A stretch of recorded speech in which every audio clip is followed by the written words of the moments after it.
Well, good afternoon, everybody, and nice to see you all. As you see on the screen, today's speaker is Mr. John Adams, currently the president of National Association of Funeral Directors in the UK, NAFD. Well, sometime in January, our liaison officer, who you see on the screen, Louis Green, asked me to check about Mr. Adams and suggested to invite him for a talk. So I went through various sites for information about him, including the homepage of NAFD. And I found Mr. Adams has been working towards a shared vision with us on a kind of same vibrational plane, if you like. Some of you may know already Mr. Adams' project. One of the projects he's doing is to launch a parliamentary petition to include death education in schools in the UK. We always thought we needed to teach children about death and dying. We should never hide death in the closet anymore. And I mean, that should be very scary if they found it abruptly when they opened their closet one day. So we always thought we should give death a human face and take it out into an open space and let children walk with it, hands in hands, and even play with it like a friend as a part of normal life. So I found this project entirely agreeable, so I went to the petition site and signed it. I think now it is, Mr. Adams, I think it is closed, isn't it? It closed last week on the 10th, 10th of Yeah, April. It closed, yeah. yes. I remember the number was kind of 11,300 or so petitioners there. It was just, if it finished off just under 12,000 at the end. Yeah, so right. we needed 10,000 to get through to Parliament. Right, good, yes, yeah. Well, I think this is a huge number for a petition which started only 6 months ago. So I emailed Mr. Adams with great admiration and asked for a talk, which he kindly accepted. So here you are. So today we'll hear, I hope, the whole story about the petition, its implication, and what can lie ahead Mr. Adams' project, and other important things about death education at schools in the UK that Mr. Adams has in mind. Well, thank you very much, Mr. Adams. Could we start with this question? What's the background? What is the origin of your project? Is there any particular reason that you started this project? Yes, so well, firstly, a big thank you for having me talk to your group today. It's a huge honor to be here. It's been a very interesting journey I've been on, really. I've been interested in education within schools for around 5 or 6 years properly. However, this started, it was born really from the loss of my own mother, Maria, when I was 12 years of age. And something that I've learned a lot about with the loss of my own mum and with arranging and conducting funerals and with my position at the National Association is something that I keep coming back to, and it's about connection and also disconnection. COVID-19, we saw a huge national disconnect, not only just with death, but in how we see each other and not see each other. And I think that's had serious implications on society. But going back to the connection with my mum and what happened there, you know, I was very much part of her death, and I was with her when she died, and she was sort of struggling, and she, you know, it was her time to go. And I was sort of whispered in her ear, you know, Mom, it's okay. You go now. I'll be okay. We'll be okay. You go. It's going to be okay now. You go. And I didn't realize at the time that was just very normal. You know, it was you're in the moment, and my only interest is my mum and that connection with her. And so that moment was very special, and I feel very honoured and privileged to have had that moment with my mum. Going back to school a week or so later, that was very difficult because, you know, there's a serious disconnect then at school. My dad wrote to the school head to say Jonathan lost his mum, and just to keep your eye on him, and his sister Katie. And yeah, the letter was sent. Around 4 months later, 6 months later, Dad received a letter or phone call from the school to say, Chris, that's my dad, is everything okay? John's form in school has really dropped. Is all okay? And Dad was like, you do know his mom's died? And they were like, well, no. So this is the head of my year now saying this.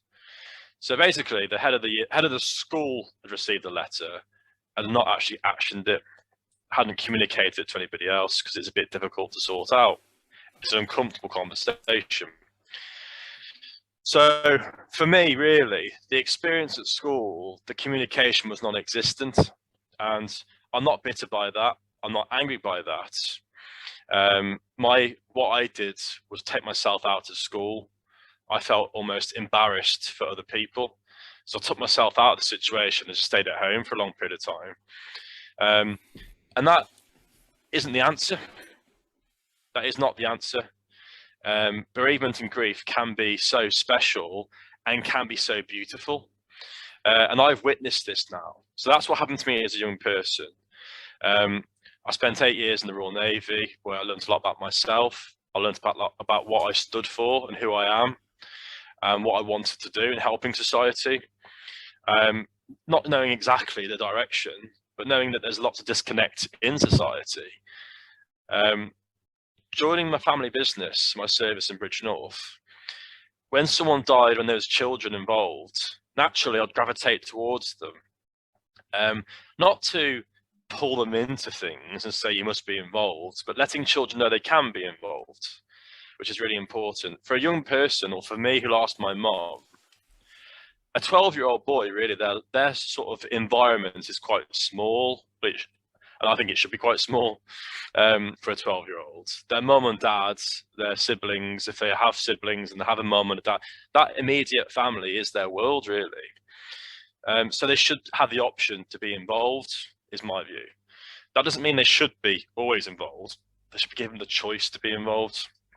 So how I work and how I operate is how I empower people, how I empower young people, and give families the tools and bravery and confidence in knowing how to actually involve them. So I'll give you a quick example of this.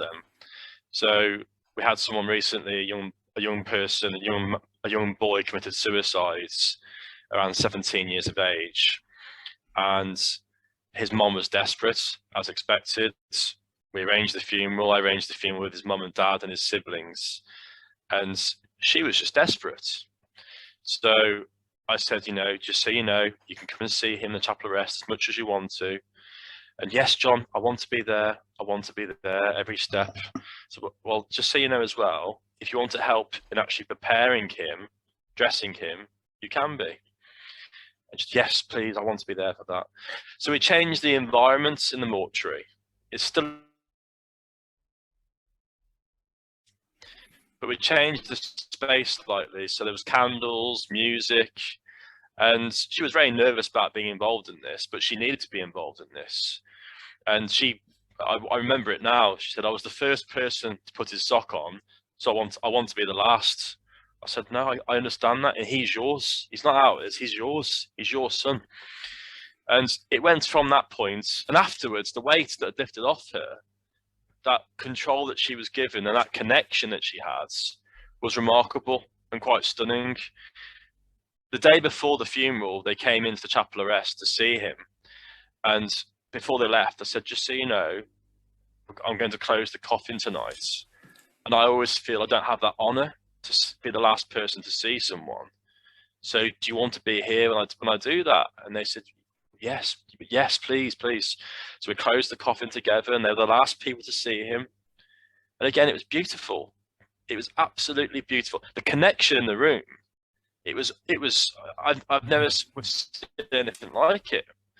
I then went on to say, these screws here, when you've gone, I'm going to screw the coffin down. Do you want to be involved in that? You don't have to be. You don't have to be. No, John, we want to be involved. I gave the mom, dad, the siblings a screw each, and they screwed the coffin down. And some people might think that's quite barbaric, but actually it was beautiful. Beautiful beyond words. It was the energy in the room was incredible. It was incredible. So that is an example about connection and empowerment. And at any age, it doesn't matter how old you are, it's important. It's all age appropriate. It's all safe and protection. But this is about life and how we treat each other. And in the UK now, there is the growing trend to something called a unattended direct cremation. So that means there's no funeral service at all. The coffin is taken directly to the crematorium with no family, and the coffin is cremated. There's no connection. I have a deep concern about this because these connection points throughout the service and from the moment of death into the funeral. So what that family did with their son, those points were as important as the funeral service because they are physically saying goodbye. And that's really, really important when we lose somebody. And I'm always thinking about not just today, but also where's that family going to be in 5 years' time with their grief and loss? I truly believe, it's hard to measure this, but I truly believe that that family will now be in a better position in 5 years' time with that suicide case for that young boy because of the things that they did. I truly believe that they're going to be in a better place moving forwards. So there's that element to it as well, about empowerment. And but the point is that the industry is very reactive, and we have to be reactive because our first contact with a family is when someone's died, so we have to be reactive to what's in front of us. But what I would like to do is be proactive, and actually how we take care of people. That care and communication starts well in advance of someone actually dying, and that's why educating at school is so critical, because children, what I see with children, how they deal with loss and grief is actually very, very black and white. It's like learning behavior. Confusion around death is there because a vast amount of adults don't know how to deal with this, and that's what children learn. So we need to learn at the source about death. And when I say to learn about death, it's about understanding the emotions and feelings that are associated when someone dies. If we get that correct, not only will it help children like myself going through this at a young age, and that's every 22 minutes in the UK, someone will lose a parent. That doesn't include siblings, aunties, uncles, grandparents, and even pets. So not only will it help that child, but he'll have as important effects of the classroom. So the friends in that class will have some more compassion and empathy in knowing what their friend is going through. It will support the teachers in giving them guidance and actually a more positive environment to learn in, a closer connection within that class. And then I truly believe the outcome of all this on society will be a more positive and kinder and grateful society for what we have. It's not about the Lamborghinis we drive, it's about how we treat each other. The materials, it's, you know, yes, if you want to have that, that's great, but actually how we treat each other should be the priority. That's what this, I believe that's what it's all about, is how we treat each other. Again, the tools we learn at a young age, these will see us through into adult life as well. So one of the concerns I had at Parliament last year was, shouldn't this be taught by parents rather than teachers? And I agreed. I said that'd be wonderful, but actually, a lot of parents don't know how to communicate about death. So, you know, great idea, but again, it's like sex education. We learn about that at school, and the conversations around sex education still happen at home, so you can still reinforce the message. But the point is, a lot of adults at this time are not comfortable of the subject of death, as you all know this. So I think it will take 2 generations for us to improve our relationship with death. And I believe the outcome of improving our relationship with death will have the most positive impacts on society. Yeah, I think you really nailed hit the nail when you said really talking about death is to make children to be aware of or restore the lost connection, really.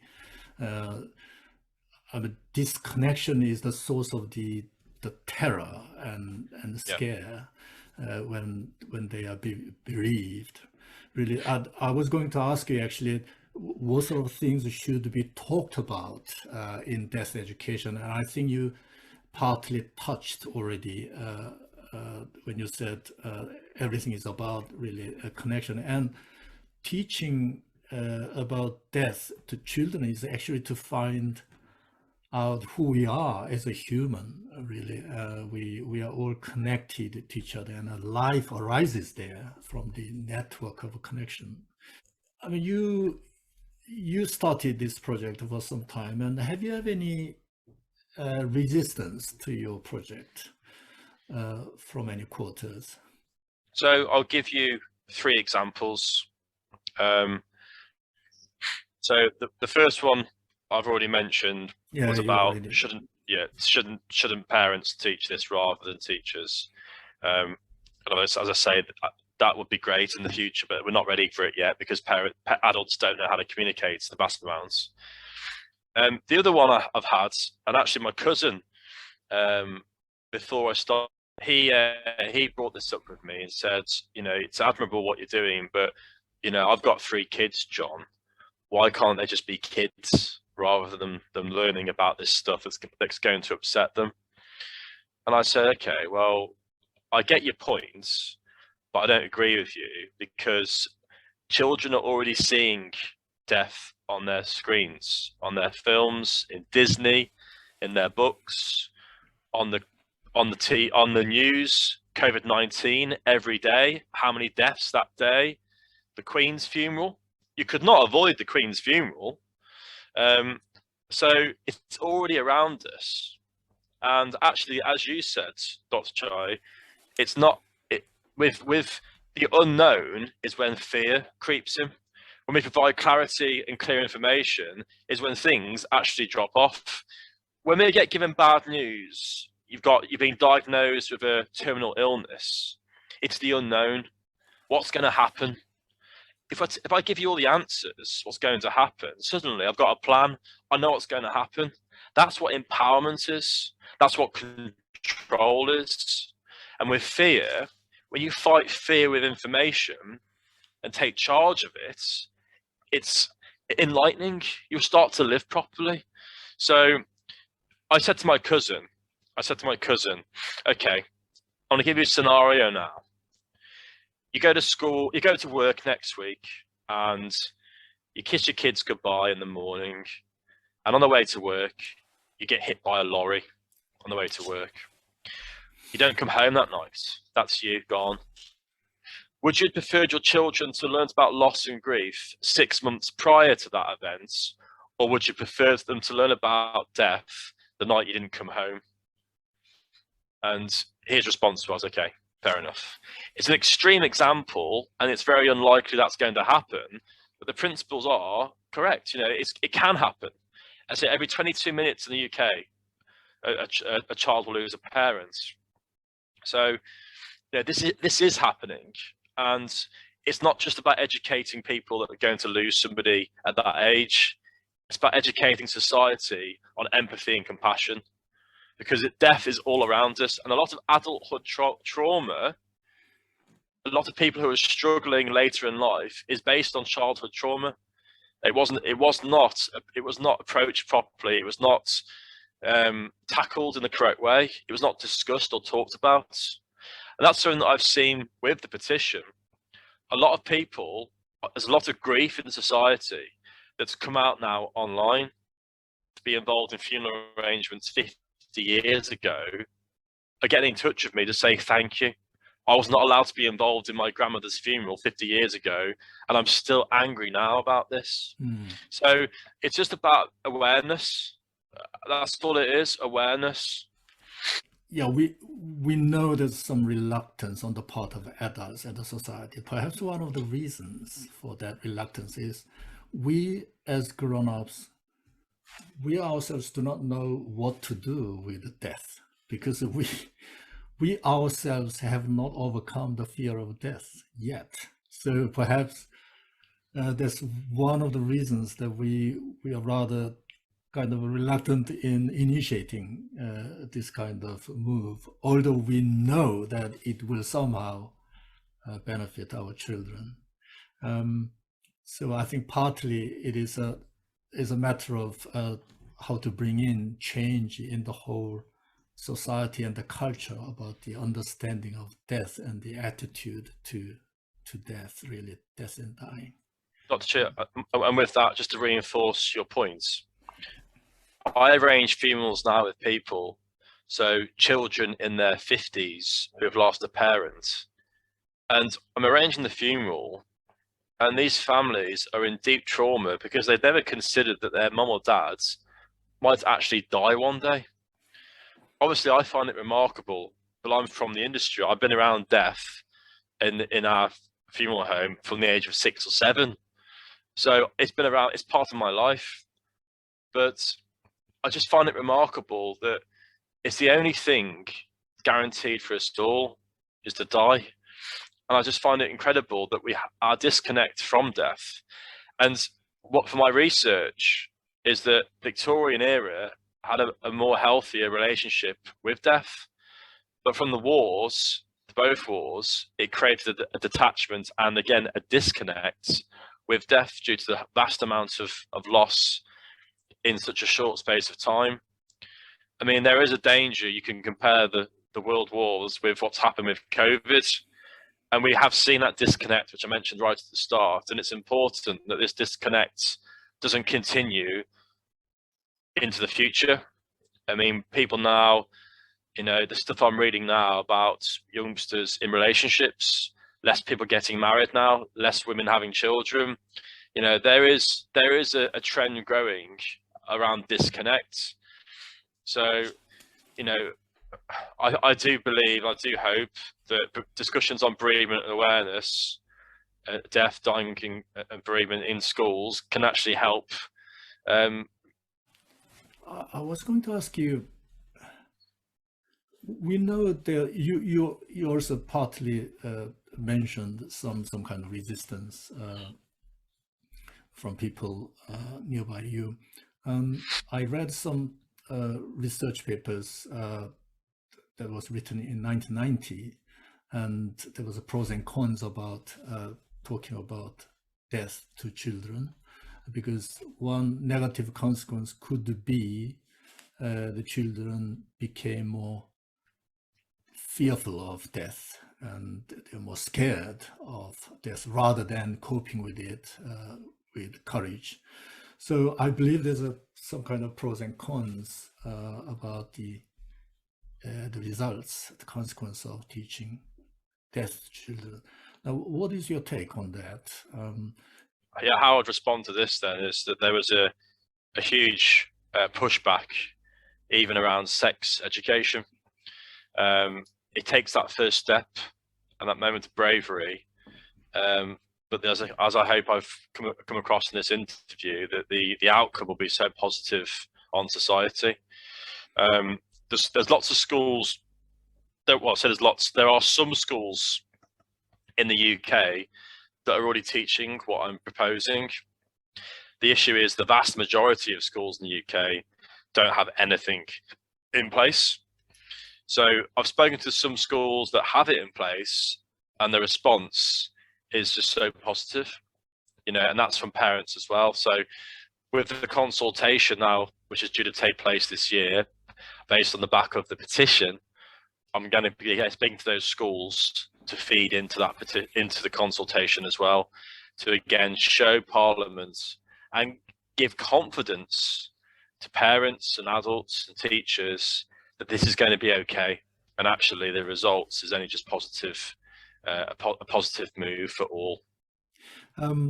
I think you are the best person to answer this question because you are the president of NAFD. Are there any funeral practices currently being implemented in the UK that can potentially conflict with the proposed death education you are initiating? So mindsets and attitudes, as I say, it's about building that confidence and providing reassurance in knowing that this will have a positive result on society. Regarding religion and cultures, that's really important to discuss that, because an example of this will be my mum, who passed away when I was 12. She was Roman Catholic, and she knew she was going to God. She knew where she was going. She had 100% confidence that she was going to heaven. I was 12 years of age, and despite it helped me seeing her confidence in knowing where she was going, I didn't fully understand about religion or God. So what I'm trying to say with this as well is we show respect to religion and culture, but no matter what religion and culture you have, there are still those emotions and feelings which will surround a death. And again, it's proven that religion and culture will help with bereavement and loss. Muslim faiths have strict rituals in place, which again can be very helpful because there's a path to follow in your grief and bereavement. However, we need to consider prior to these practices falling into place, there's going to be emotions there.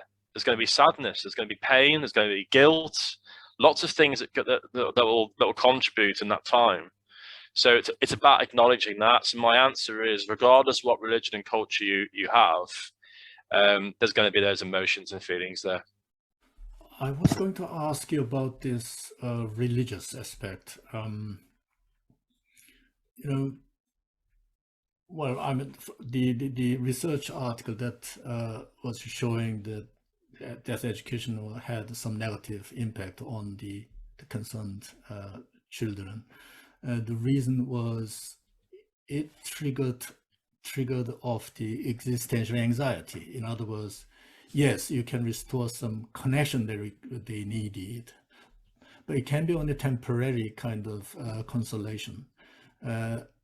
Facing death, you face the eternity of non-existence, which can be of necessarily spiritual matter or religious matter. So I was wondering to what extent the death education should involve religious and spiritual elements.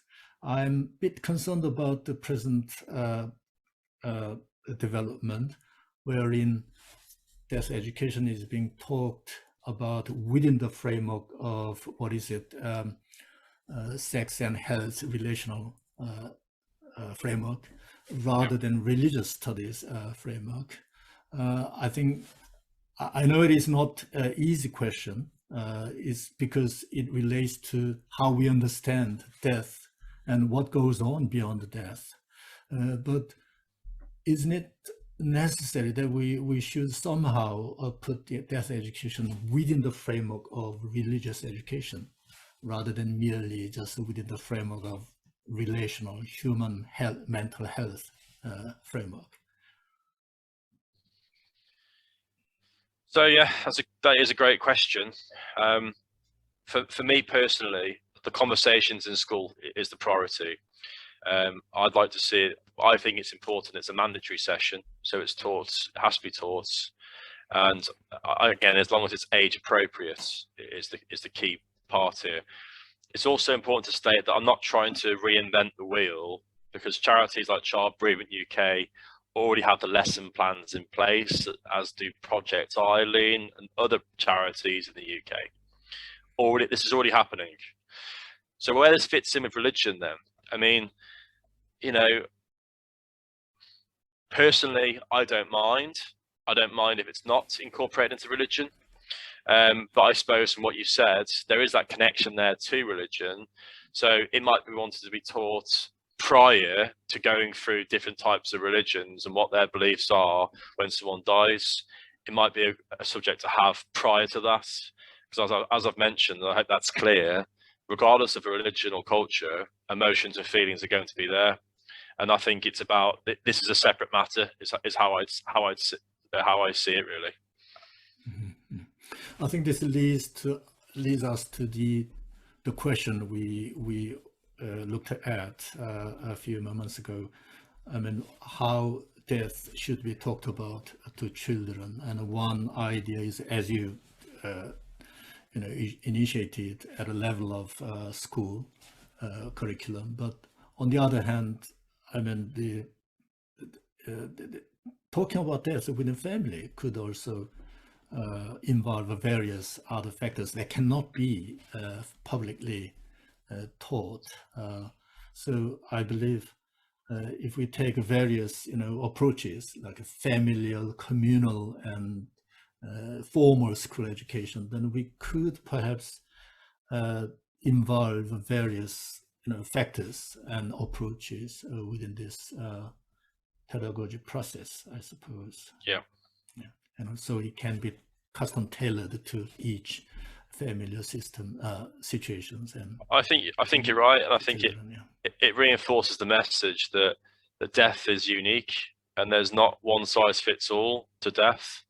And actually, a lot of the bereavement models can cause confusion, because I've known people before who have suffered from a suicide, and I'll never forget this. This is probably 8 or 9 years ago now, and the father said to me that he felt relieved about the suicide, and I was quite shocked by that. But actually, what it reinforces is that death is unique.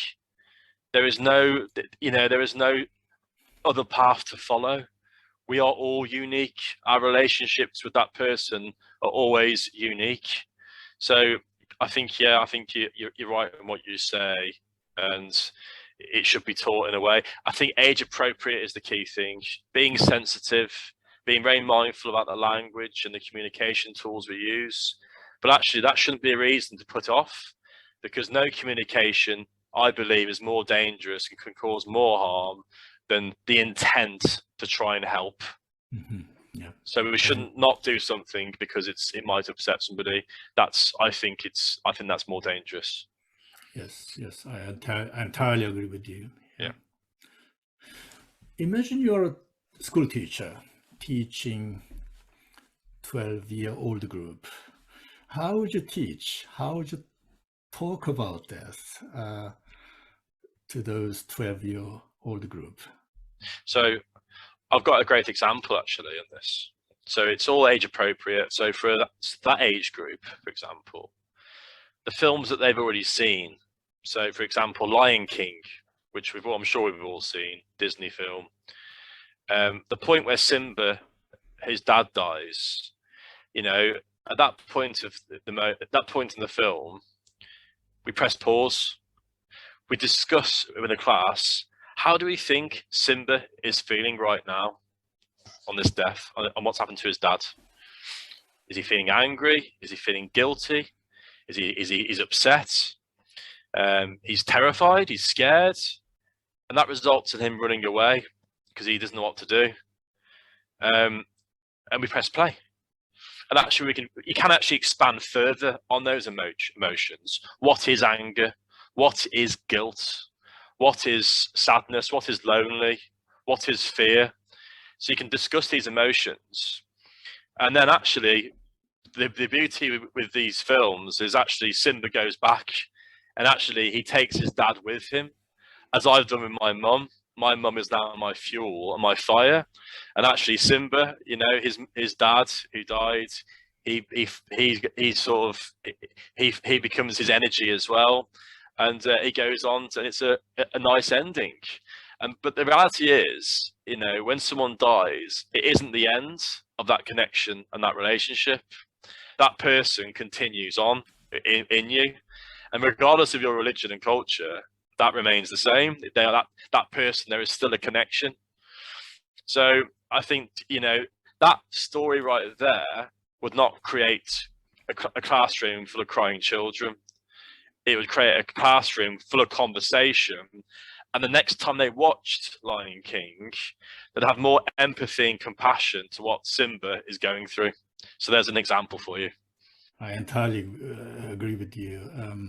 I want to point out that Simba could restore his confidence in his life and restore the lost connection only because she met a lovely lioness. Again, though, that shows the importance of relationships as well, and actually the importance of communication around death. And actually, when someone does die, the importance of actually not keeping these things to yourself, the importance of talking. So that's a really good point as well. Yes, yeah.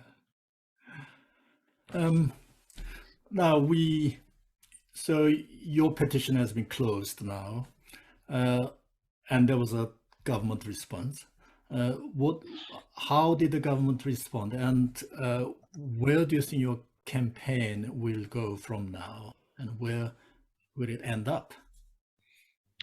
So the next steps, well, firstly, in my position as president of the NEFD, my conference is May the 19th at Stratford upon Avon, and at the conference I'll be announcing the next steps.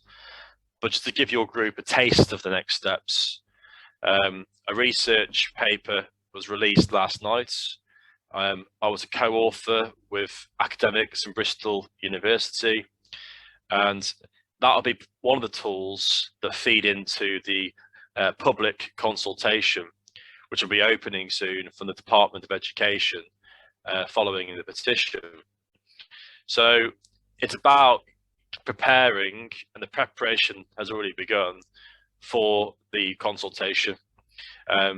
For me personally, is to carry on with the media, talking to groups like yourselves, spreading the awareness, and getting people to support.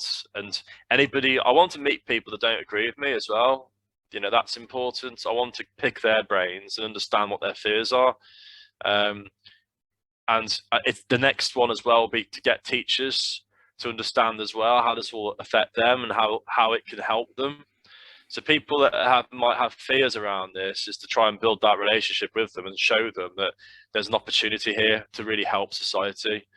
So to feed into the consultation, and then after the summer, I'm due to go back to Parliament to speak again on the matter.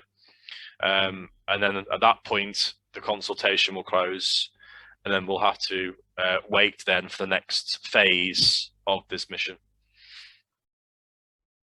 Right. What sort of things do you want to ask people like us, members of the general public? How can we help you? If you can, you know, online, I'll be putting information out soon about the open and public consultation. Please help me and feed into it. We all have a responsibility to try and make society better. We all have a responsibility for that. So help me. Let's do this together. It wasn't my petition. It was our petition. It's society's petition, and it's society's future. We can decide where it goes. So help me with this now. And when the consultation opens up, please feed into it.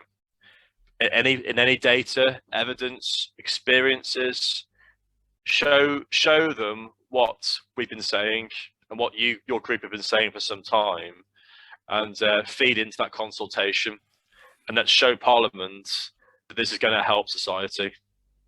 Yeah, do you know anything happening in the parliament? What is the general atmosphere about this petition? Yeah, the atmosphere is very positive. I spoke at the all-party parliamentary group last year in Parliament, and just met with such positive feedback from all the MPs. So I'm gaining such positive response throughout. If you can write to your MPs, that'd be wonderful. I believe a lot of them will refer you to the public consultation. But again, though, I believe even that intent of the letter to the MP will just reinforce the message. It will show them that we are all behind this. So, yes, if you can do that as well, that would be a huge, huge thing. Right. Yeah. I'm sure people on today's forum, and also people who will be watching this video later will be totally sympathetic with the cause of your project, really. No, Right, well, thank you.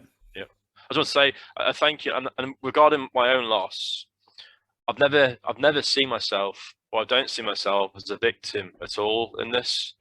I don't see my experience as bad. My experience is just what happens. But what I know is it can be so much better, and it can be such a positive time. Someone's death can, and I say this because I see it daily. I see people's response when we can empower them correctly with the correct tools and help people properly. As I say, my word at the start of this, it can be beautiful. So, we need to trust that, and we need to really push this through. Right.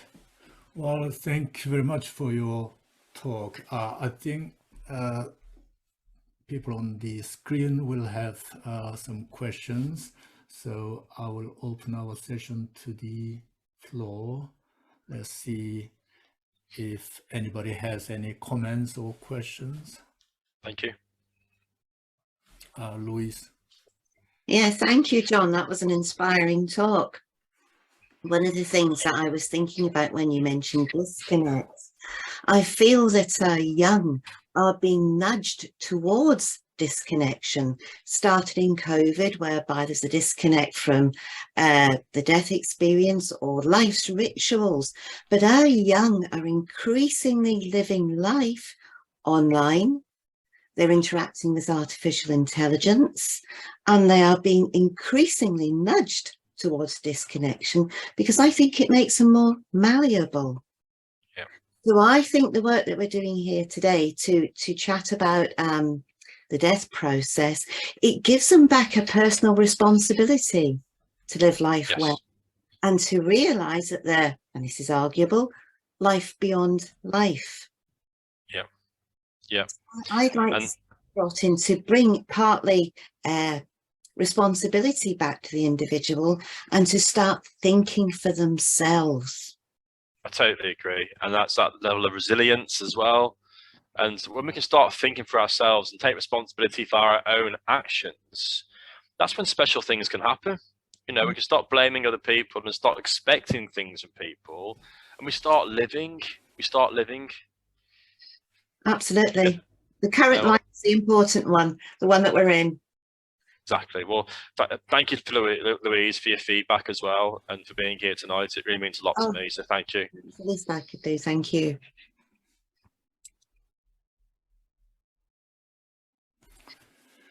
All right. Does anybody has any? Okay. Okay. I will go back to you, Anne, soon after Kim, Se-Yun Kim. Yeah, thanks for your presentation. It was really inspiring, and I figured out that the education on death is completely different than what I'm experiencing in Korean education. So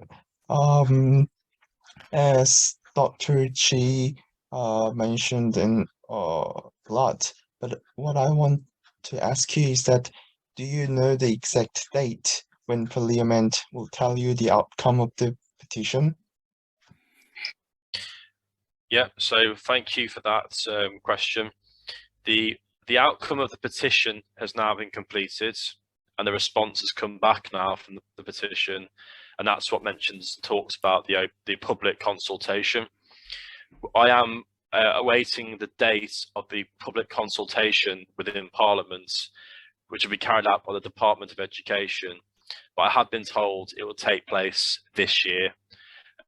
So I'm due back there after the summer, but I have not got the date yet. They have not announced the date yet of the public consultation. When I have the date for it, I'll be putting it everywhere and reaching out to everyone to feed into that. So thank you for your question and thank you for your interest. It means a great amount. When you said I have another. yeah, go ahead, I'm sorry. please.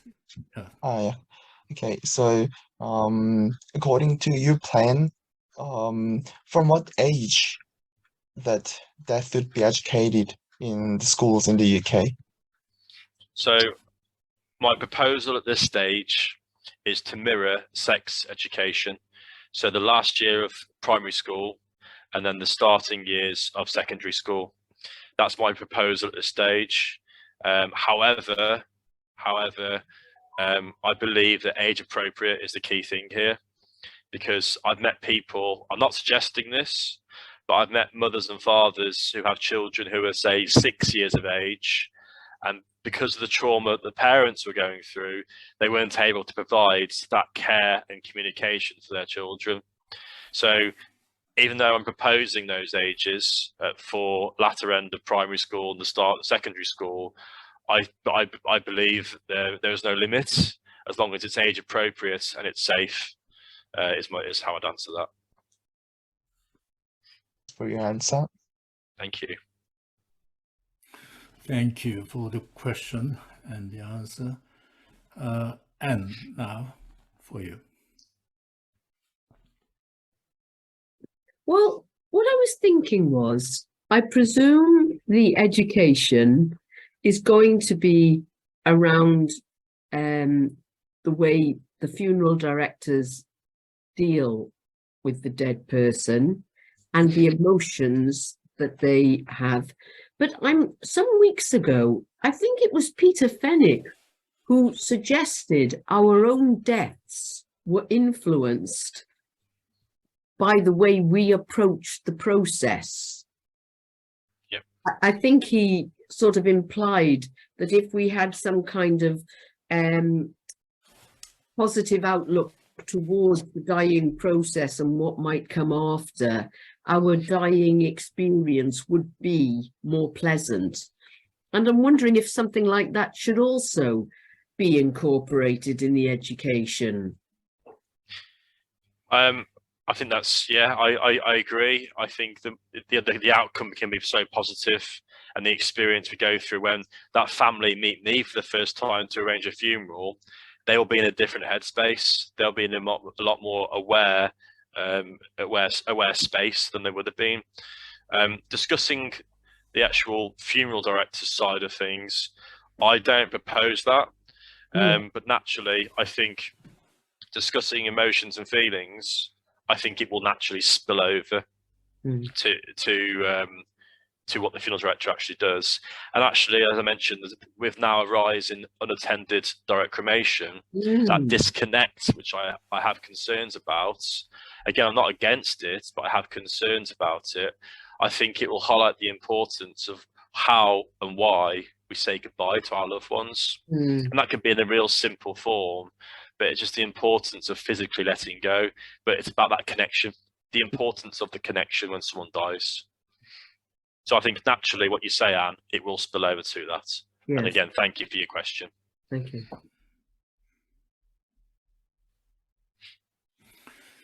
Well, just often I think about my own death and how to organize my funeral.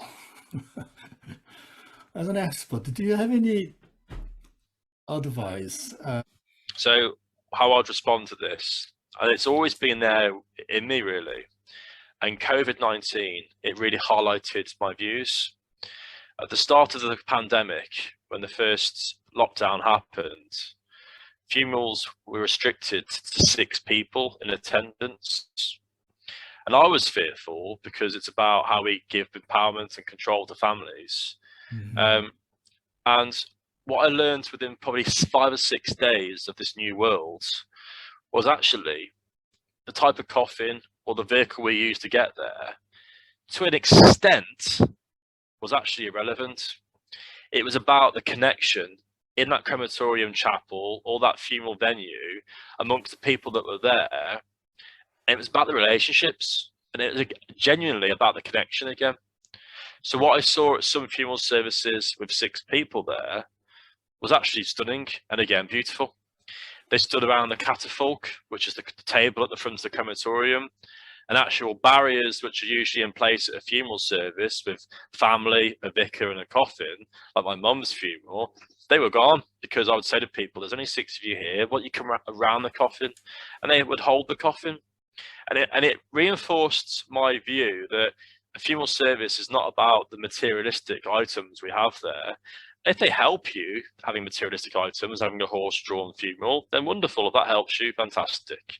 But actually, I don't think the type of coffin will change your feelings on the day of the funeral. It's about the love we have for that person. And that's what it's, for me, that's what a funeral service is for. It's a platform to say goodbye to your loved one.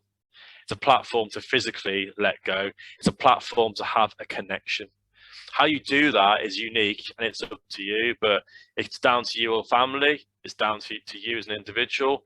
I think it's important to remember a funeral service is not just for the person that's died. It's for the people that are also left behind. That's important to point out. It's not, I think we've concentrated too long on it's just for the person that's died. And actually, you know, I disagree. I think we need to concentrate now and change the narrative to say it's about the people that are left behind as well. So again, a funeral service is very unique and it needs to be looked at every time in a unique way for every individual. And if having things there and photographs there and having certain music played at a service helps you in your grief to move forwards, then that's it. So it's very unique, but I think as long as you remember a funeral service is a platform to say goodbye, to move forward with your grief, the answers will naturally come. Well, thank you very much for that illuminating reply. Louise, do you have anything to say? Yeah, John, I'm fascinated by this. Do you or any of your colleagues or some of your mourners, those who are there for the deceased, does anybody ever come and sort of say, we've noticed some spiritual activity, perhaps your colleagues have noticed something in their premises, that something supernatural happened, or some say, we actually saw the deceased here, or mourners say that? Do you ever get anything like that? I've not personally, but I have had families that have said things to me after someone's died, things they've seen. I've had people say that during the time of from the death to the actual funeral, things have happened at home. They've heard things, they've seen things. So yeah, I've you know, families over the years, I've heard lots of different things from people. But as I say, it's so unique. It's so unique, and I'm very open to all. Really, I don't dismiss anything, and I'm non-judgmental, and I'm very open to anything. Yeah, for some it may be very comforting, perhaps less so. I don't know. Depends how well they got on with the deceased. Yeah, but it's quite interesting to hear some stories about that at some point. Yeah. Thank you. No, thank you, Louise. On. Can I ask you another question, if possible? Yeah. Could we give a chance to Anne first, and I will come back to you. Okay. All I was wondering was, Professor was mentioning thinking about his own funeral and what you might recommend. And I too have been planning, but it occurred if you have a good idea, please just share it with us. Well, I won't go into too much detail, but the one thing that was going through my mind was they do say cremation is very unecological. And I wonder, it occurred to me that by the time I die, God willing, it'll be a while away, and the whole funeral thing might have changed completely. Do you have any idea of what, we've progressed from burial to cremation. Do you have any ideas about what process might come next? So types of methods then. So woodland burials, there are woodland burials now in the UK, but you could class that as an interment, a burial, so traditional methods. The newest method coming into the United Kingdom is called resumation, and that is, they call it water cremation, which I don't entirely agree with, because cremation is based on heat, and a water cremation is based on using an alkaline solution to effectively dissolve the deceased. You're left then with the skeletal remains, and then they are cremulated, the same as ashes, the same method, and you're left then with like an ash form. So that is going through the UK at the moment. There are 2 sites in the UK at the moment, and they have not been passed yet or approved by the water board agencies.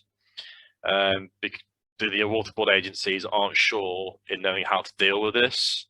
But the reality is, in the US, where it's quite big, resumation is quite a big thing now. And as I say, it's coming to the UK. It's more of an environmentally friendly method of disposal of the deceased. Is that how they call it? I don't know. I don't know if I like it, but again, is that because it's new? I don't know. I don't know. But just to answer your question, that is something that's coming in. So a third separate method to say goodbye to our loved ones. Anne, because you asked the question, perhaps you might have some kind of your own answer to your own question, if you have. Well, I think no. I think I was just, I am a Christian.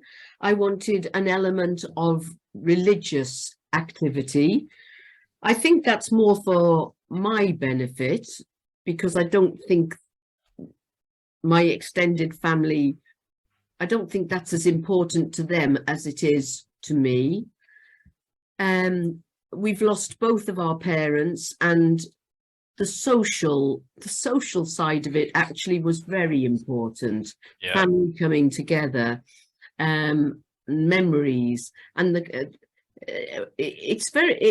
I find it very reassuring that our parents are still very much a part of our family, even though they've been gone, for our father for quite a while, but our mother was quite recent, really. And I suppose I hope deep down that my memory will continue. I'm a single woman, so it's my siblings and my nieces and nephews and grandnieces and nephews. I sort of hope that I'd be remembered by them. My real complication, I suppose why I was giving it a bit more thought, was because we live a quite, Lampeter's rural, and we're an hour's drive from the crematorium. And if you're buried locally, then people can socialize immediately after the funeral service. Yes. Yeah. So something else we're seeing in the UK now, based on what you just said there, is a funeral service takes place. Yes. And then the coffin is returned to the funeral home. Yes. So families go straight to their post-funeral reception. Yes. For their teas and coffees or something a bit stronger. And then the coffin is cremated the following day at 8 o'clock in the morning for us. And that's called that unattended direct cremation I mentioned. Yes. But you're having a funeral service first, and then you're having a reduced cost, a reduced fee for the cremation at 8 o'clock in the morning with no family there. But you still have that connection with your loved one in a traditional, more normal way of saying goodbye. Back to the post-funeral reception, the wake, just to highlight as well, during COVID, when those were cancelled, Of course, yeah. It again highlighted the importance of that. Sometimes you need to lose something to know how important it is. Mm. And having that time after a funeral where it's a lot lighter, it's a lot more relaxed, and you, like you say, you can share some stories, have a drink. It's also so important, as you say. And again, I think it's been undervalued in society, and even by me, who sees it every day. I didn't know the significance of the wake until it was gone. So yeah, just an important point. But just to say, there is an option where you can have the coffin returned back to the funeral home, and then the cremation takes place the following morning. That is another option. And then just what do you think of doing it the other way? That maybe a few people, the immediate family, go with the coffin for the cremation, and the funeral. Is that odd to have a funeral with a basket of ashes? We do that quite often. Well, have the funeral with the ashes. It won't take place the same day. That'll take place at a later date. To